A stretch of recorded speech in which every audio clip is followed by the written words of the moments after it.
measured you. He made that airplane so cheap for me, I couldn't help but buy it. Oh, you can't have that jet? I got it.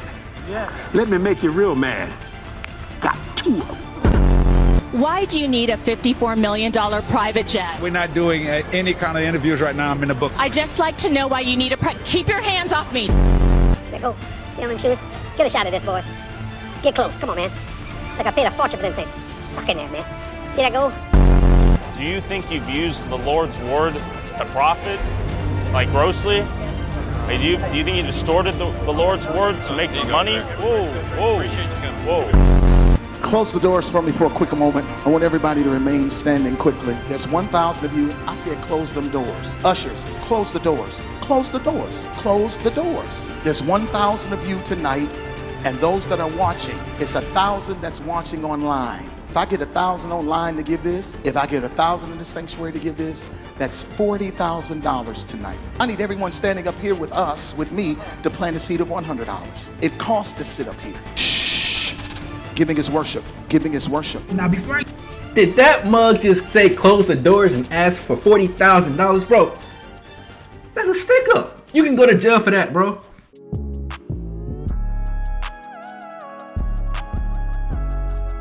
What's up, good people? Welcome back. Hope y'all out there getting paid. PAYD, perpetually achieving your dreams. Also becoming a passionate, ambitious young dreamer. And on your way to becoming a passionate, ambitious young dreamer, you got to watch out for people trying to take your money.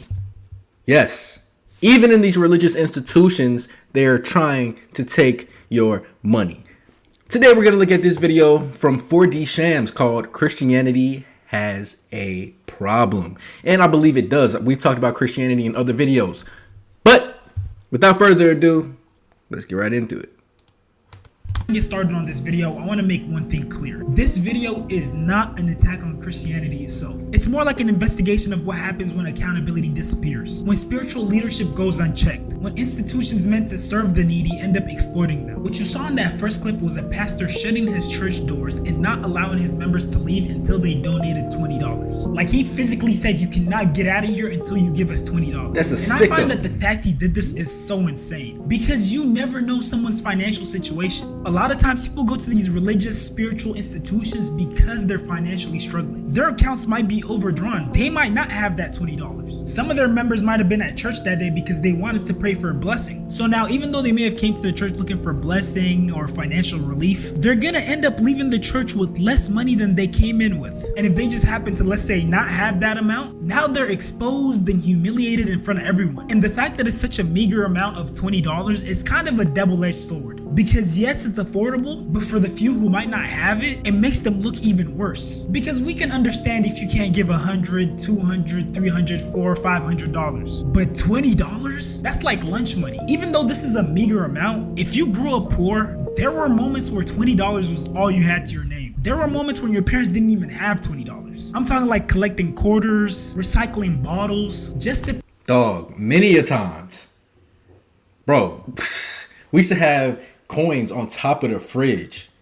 Dog, them coins came in handy at the end of the month so many times, bro. I'm talking about just even going to the store just to get some butter, just to make some butter noodles.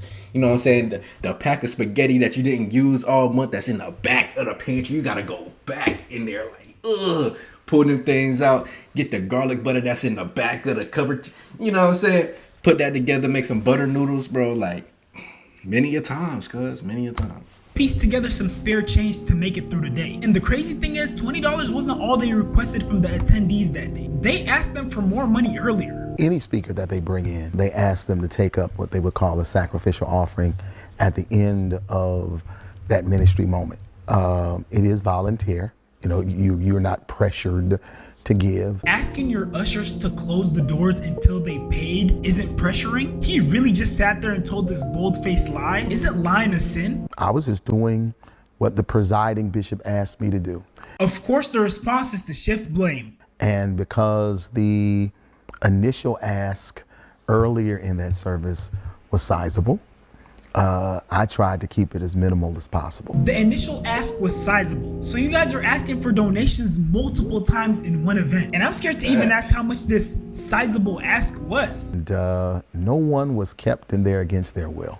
Brother man, you said close the doors. Nobody can get out. They're against their will. I'm pretty sure if somebody were to get up in the middle of that service, the usher, he would not, hey, ushers, get him, sit him down. I'm pretty sure, bro. That's just, he looks like this, bro. Everybody that was there because they wanted to be there. And this is normal. This is normal? When did religion become this transactional? Has it always been this expensive to be a Christian? It can be easy to be a Christian in this economy. This isn't even the first occurrence of a church leader coming off as entitled, greedy, and just plain evil. There's literally whole compilations out there of this stuff. God wanted him to have Tyler Perry's jet. How much money did you pay for Tyler Perry's Gulfstream jet, for example? Well, for example, that's really none of your business. Isn't it the business of your donors? Listen. Why does a religious leader own a private jet? We're talking multiple millions of dollars to own and operate one regularly. I paid.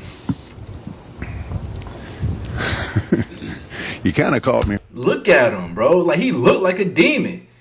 The devil has a hold of him. What does a pastor need with a private jet?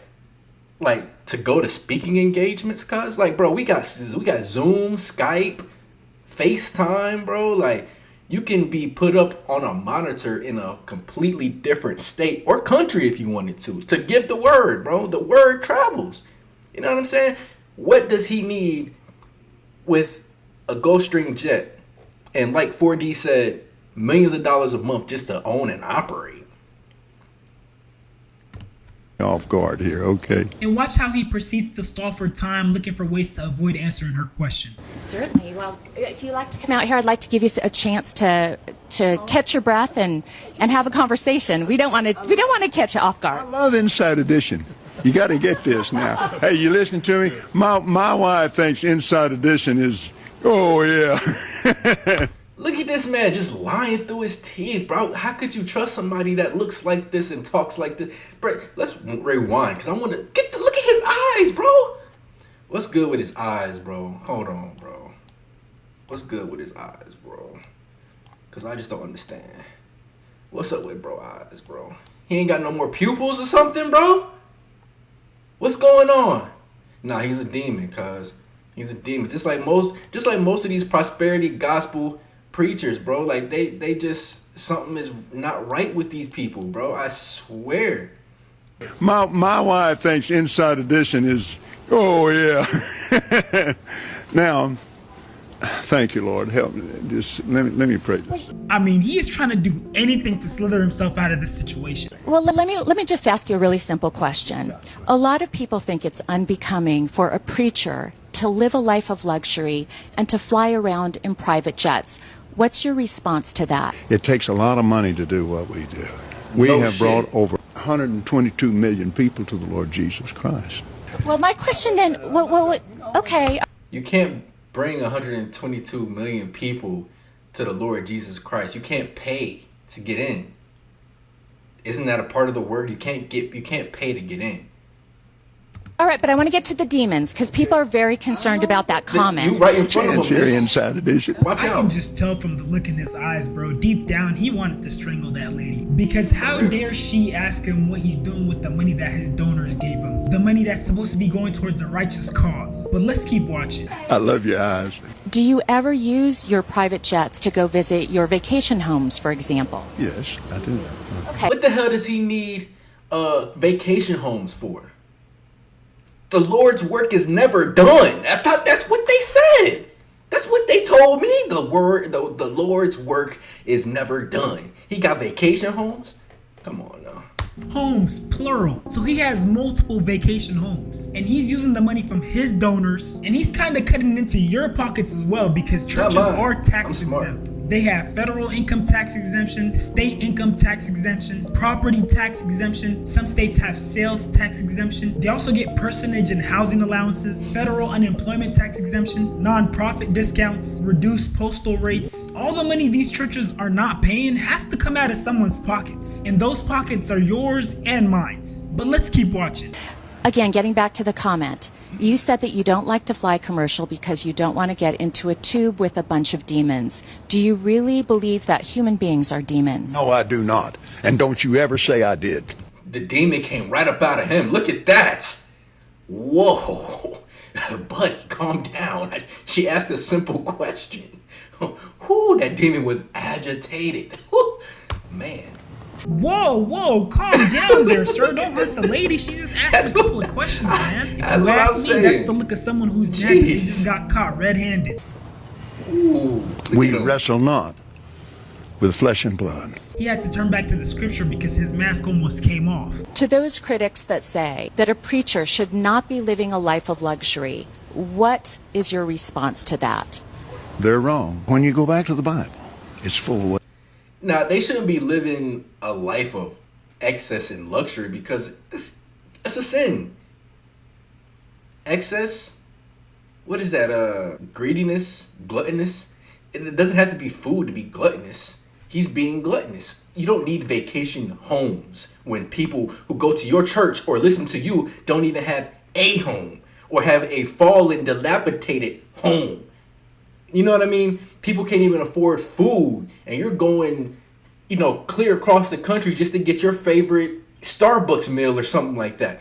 This is gluttonous. They shouldn't be living in a life of luxury, but they also shouldn't be poor either, because the people that he's giving the word to should be, actually trying to help him out, right? But he shouldn't be taking more than what he needs. That's what he's doing right now, taking way more than what he needs.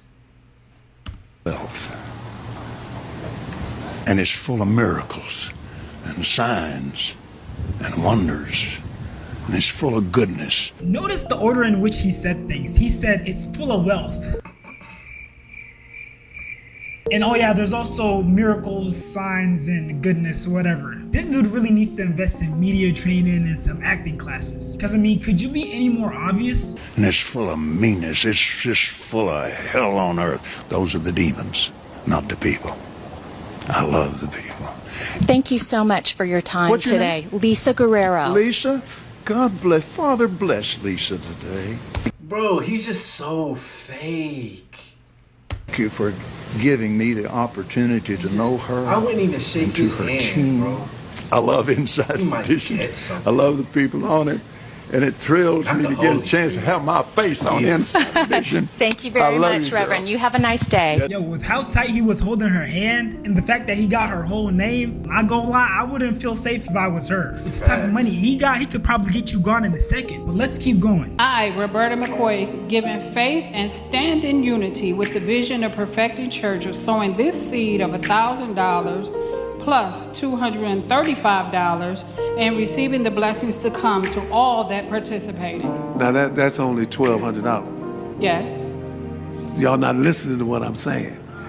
If you have 1,000 plus 1,000. Okay. Bro, she gave you $1,000 plus 200, bro. Just take it. You don't have to embarrass her in front of the whole congregation, bro. You don't have to do that. These people, like, I don't care what it is. It could be a misunderstanding. He could have asked for a certain thing, but she just gave you $1,200 that she worked for. She got a kid. She's up there giving to her church because of, hopefully you had changed her life. Maybe she felt that you changed her life with the words and the way that you interpret the Bible and teach it to the people. But you want to embarrass her because she didn't give 1,000 plus 1,000. She only gave 1,000 plus 200. I'm gonna work on the other 800. Well, that ain't what I asked you to do. Look at this. Terrible. And they clapping in the back. Bro, see? Nah, man. A bunch of yes men and then this greedy fuck. Like, come on, bro. Hey, if the church doesn't want that money, I'll take it off your hands. I don't think I've ever seen someone complain about receiving money. And just for some context, this church was asking for donations. And basically the way it's supposed to go is the people who were standing in that line were all supposed to donate 1,000 of their own money and then find someone else to also donate 1,000. That's why you heard them saying 1,000 plus 1,000. And mind you, that was the minimum of what they could donate. So some people might have donated 3, 4, 5, or even more. And look, I understand maybe the lady wasn't too cler on the instructions, but the reaction that the church leader had, you would have thought that she robbed them. Hearing the crowd react like that and her having to do the walk of shame had to be so humiliating. And he did all this in front of what? bro, I would have took that envelope right back, bro. Especially like after you embarrassed me and everything, bro. Like, bro, give me my money back, bro. There's no way that you're gonna sit here and embarrass me after I just tried to give you $1,200. Most black people would be grateful.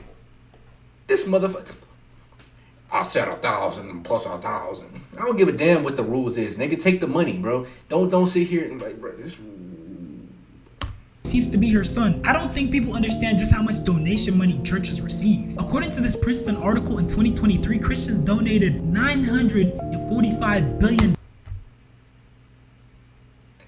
$945 billion. Christians globally donated. How much would it cost to end world hunger for good? It says the usual estimates you see and what they really mean. Different organizations estimate different slices of the problem. Ending acute world hunger, preventing famine crisis. The UN World Hunger Program, WFP, has floated around estimates in the range of 40 to 50 billion a year to end the worst forms of hunger. People facing severe food insecurity and famine level emergencies, bro. 945 billion. That's at least 20 years. 20 years that they could easily help people who can't eat. Billion.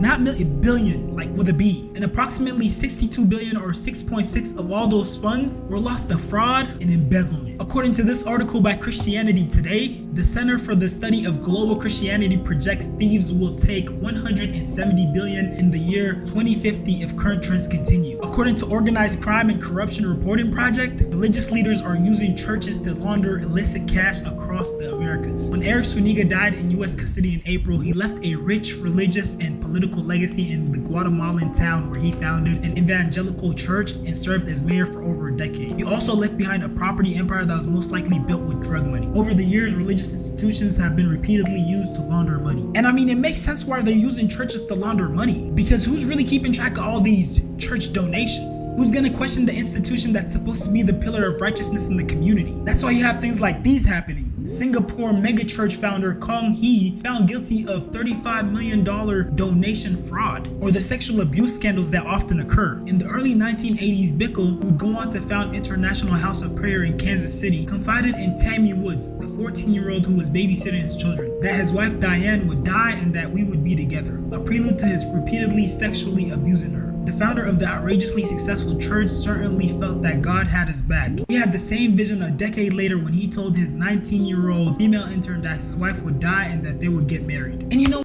from what I'm seeing here, bro, this religious institute, and it could be Christianity, it could be Islam, Judaism. What I'm seeing here is, bro, a lot of these mega religious institutions are just criminal organizations.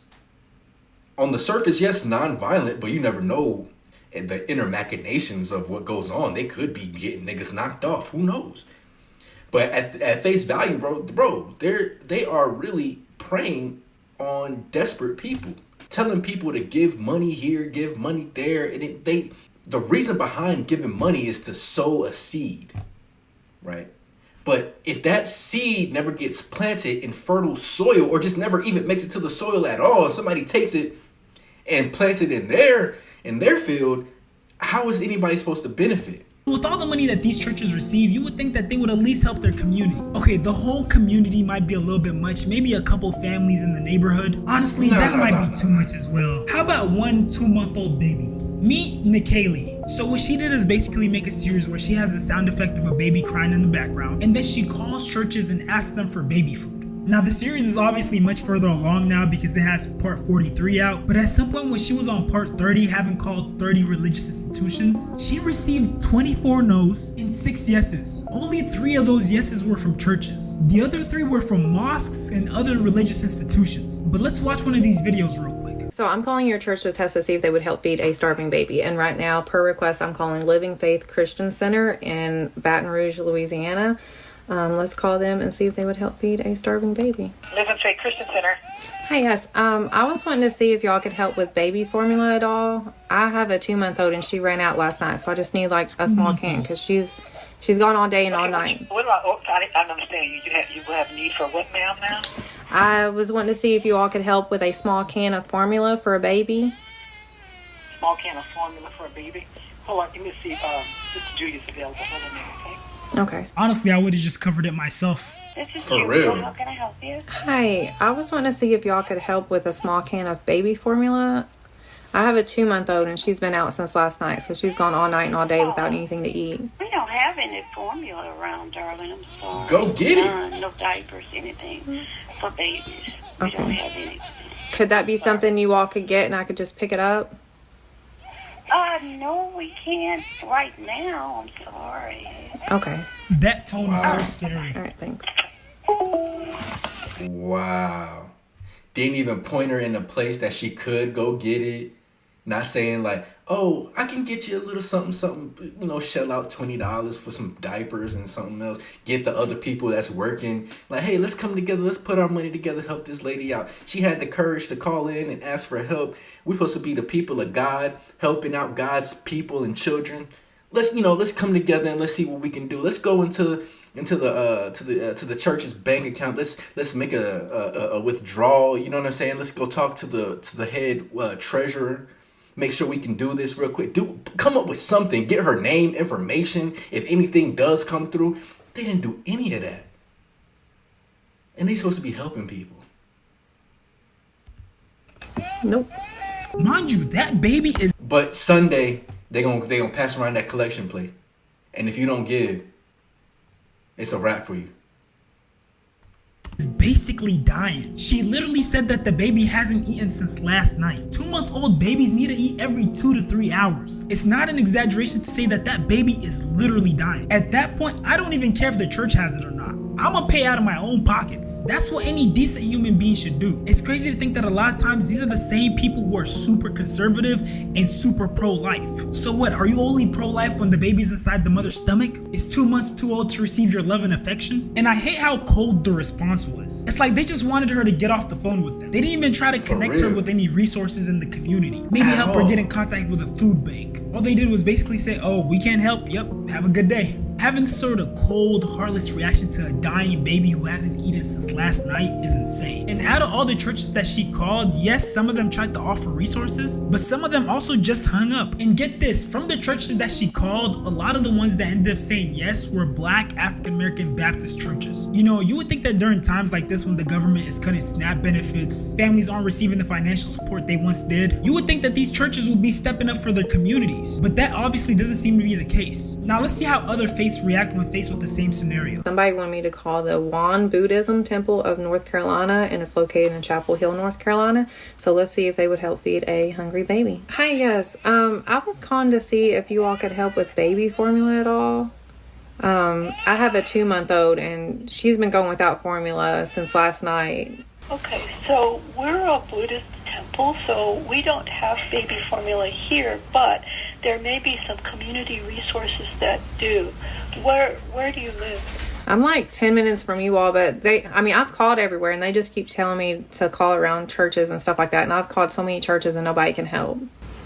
Have you talked to the folks at the Interfaith Council? Yes, I have. And they don't have anything there? No. Have you contacted Porch? Yes. They don't have anything? No. I think it's because the SNAP benefits or something, but I don't know. Everybody's out of everything, so I'm just trying to find somebody that can help because she's just been going all night and all day, and I don't know. One thing might be to call pediatrician office because sometimes they get samples. Yeah, I called my doctor's office and they didn't have any. They didn't even have samples. I don't know. I just need a small, and I don't know what else to do. So I'm just trying to find somebody that can get her like just a small can of formula. Like I can get to you. I'm just trying to find somebody that could help with the formula. Like I don't need money or anything. I just need like just the small can. Well, we wouldn't have that, but you know, if I give you something, you could purchase it. You could go to a grocery store, right? Okay, so this is actually a social experiment. And look, whether or not they try to... I mean, they tried. It's like, yeah, she did say she didn't need the money. That's the logical that's the logical conclusion. Like, yo, just go buy it. Like, it kind of sounded cruel at the end, but like, you don't need the money. Like, go to the grocery store, maybe? I get that. But hey, Won Buddhism Temple of North Carolina. I live like 20 minutes from this place, according to them. They said it's in Chapel Hill, so hey, I'm Won Buddhist Temple. Offer money right away doesn't matter. They still try to support her and connect her with resources. And something that's being pointed out in the comments is that Buddhist temples don't have the same structure as churches. I'm pretty sure that a church has a lot more resources than a Buddhist temple. Now let's see how a Muslim mosque reacts when faced with the same scenario. Hey, this is the Islamic Center that was calling back in. Islamic Center of Charlotte, how may I help you? Hi, yes. I was trying to call. I have a 2-month-old baby, and I ran out of formula last night, and I was wanting to see if there's any way you all could help with a can of baby formula. We can, ma'am. Where do you live? Do you live in Charlotte? Yes, I'm like 10 minutes from you all. Okay. And what kind of formula are you using? It's the Good Start. Good Start. Yeah, that's fine, ma'am. If you come over here, we'll help you. Okay, hold on just 1 second, okay? Okay. Okay, I'm actually doing a social experiment. The interaction took nothing more than a couple seconds. People in the comments are saying, notice how he didn't even ask if you were Muslim. I'm converting to Islam. I might convert to Islam after this. I still ain't converting to Islam because it's all still a belief system, bro. Like, at the end of the day, Islam has their own... they have their own problems as well, especially within the Quran and everything. Like every religion, every religious text for religious institution has their own problems. Like, dog, you can get straight to the source without having to go through religion. Religion is just something man-made to, you know, be set apart. People who are within religious institutions and sects, they want to be set apart. They want to be recognized as loving God more than anybody else, or being God's chosen people.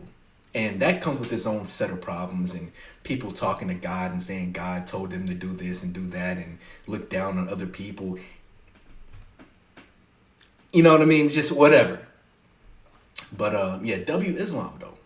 Or W, just not even W Islam, W human at this point.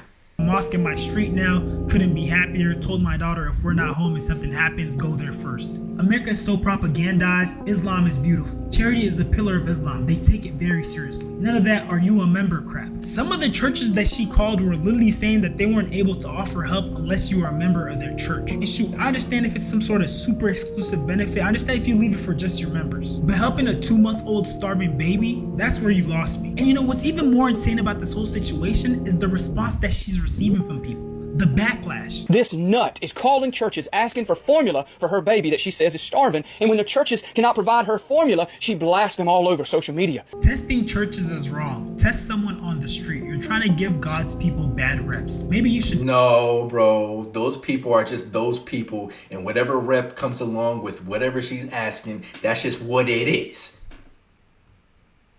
People just put up all of these... The cognitive dissonance is just crazy. Like, they look at something and can't, they don't even believe it because all of these ideas and ideologies that's already in their head, and like, oh no, Christianity can't be like that. Oh no, I love Christianity. They can never do anything. Like, bro, you see it right here. Now, I will say it's not going to be all churches that do this. You know what I'm saying? But pray a little bit, but that might not be your lifestyle, as you are the one who stripped on a pole. Your gay community shall help you. Why don't you ask for your own people? But then again, if they don't ask, your strippers.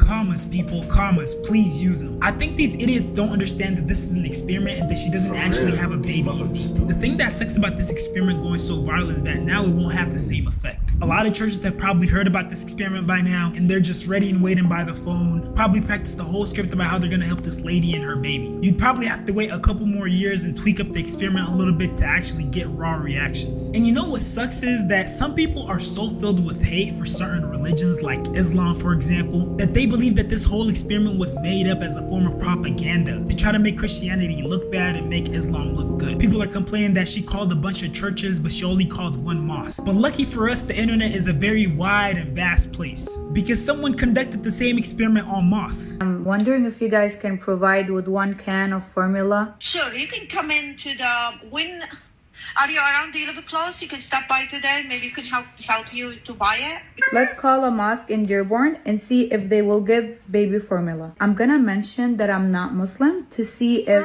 it changes anything. Salam alaikum, Islamic House of Wisdom. Hi, I have a question. Go ahead.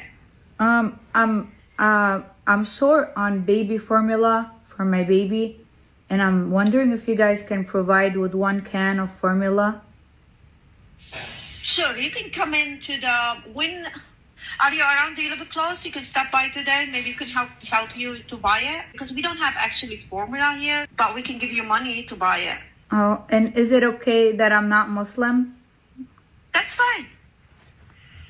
Oh, okay. Will you be coming so I can tell the receptionist just in case I'm not here to expect you. And I mean, some Christians are so embarrassed and having such a hard time trying to fathom that Muslims can actually be kind and generous. For real. I think Islam means peace. It's crazy. Put in the chat GPT, what does Islam mean? Islam is an Arabic word that literally means submission, surrender, or yielding to God, but with a deeper layered meaning, literal meaning, which connects to salam, peace, salam, ma, safety, it is salam, surrender. So basically, bro, like, yeah, surrendering to God. They're actually spreading misinformation about Islam. They're literally making up rules that don't exist in the religion. There's a woman on TikTok who's doing a social experiment where she is calling churches to ask about baby formula to see if any of them will actually help them out. And she called a mosque and they actually would help them out while none of the churches. And this doesn't surprise me as a pastor. And I talk a lot about Muslim zakat. It's one of the 5 pillars of Islam where Muslim communities and Muslims are obligated to provide charity to the community. Churches get scammed all of the time. And so if you think the response to churches saying no to helping baby formula is to tax the churches, we spend $1 trillion a year on our military. Yeah,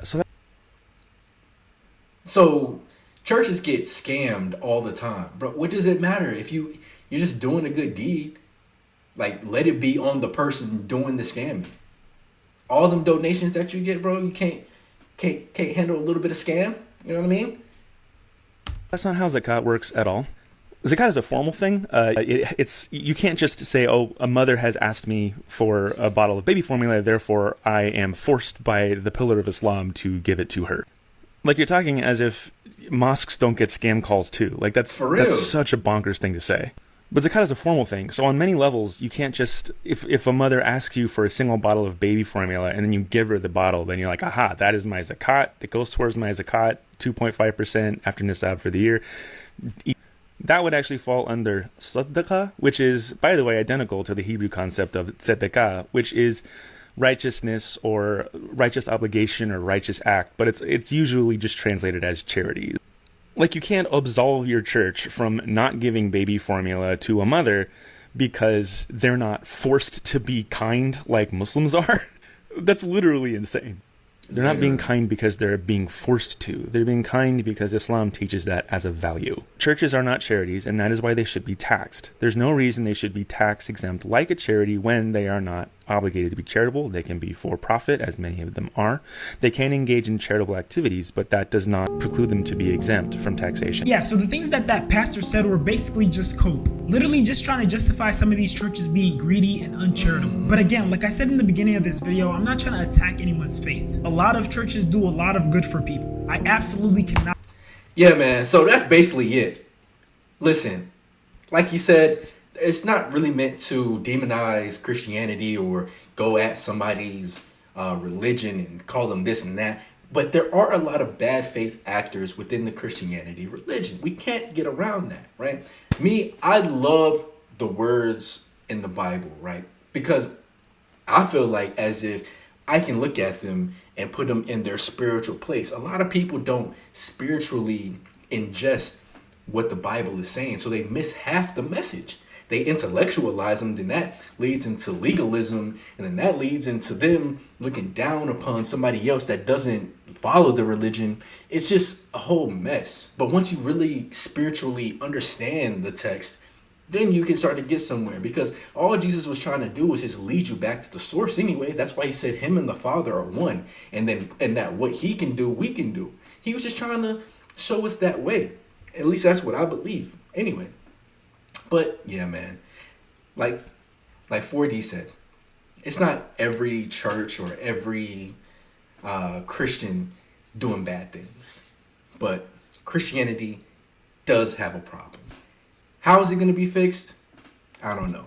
I just know a lot of these people are hypocrites and they're greedy. But anyway, guys, man, I hope y'all will go out and get paid, perpetually achieve your dreams, also become a passionate, ambitious young dreamer, never stopping in your pursuit of happiness, man. Listen, I'm Beijing Killington, and I'm going to see y'all in the next one. Peace.